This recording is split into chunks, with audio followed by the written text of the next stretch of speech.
இன்னைக்கு இந்த உலகத்தை காப்பாற்ற கடவுளுக்கு உங்களுடைய துன்பங்கள் தேவை. புனிதர்களை எல்லாம் ஆண்டவர் சந்திக்கிற போது, புனிதர்கள்ட்ட பேசுகிற போதெல்லாம் ஆண்டவர் சொன்னது, give me your suffering. Avila தெரசம்மா ஆண்டவரை முகமுகமா பார்ப்பாங்க. அப்போ அவிலா தெரசம்மாளுக்கு ஆண்டவர் கேட்டது, உங்களுடைய துன்பத்தை எனக்கு கொடுங்க. ஃபுல்டன் ஷீன் ஒரு பெரிய பேராயர் இருந்தார். அவர் சொல்றாரு, much of the graces are wasted in the hospital. நிறைய ஆசீர்வாதங்கள் ஆஸ்பத்திரியில வேஸ்ட் ஆகிட்டு இருக்கு. அப்படின்னா என்ன அர்த்தம்?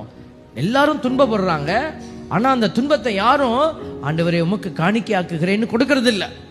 they don't surrender their suffering to the Lord.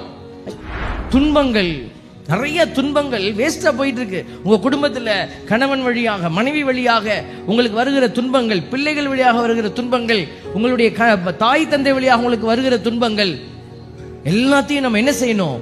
we need to surrender to the Lord.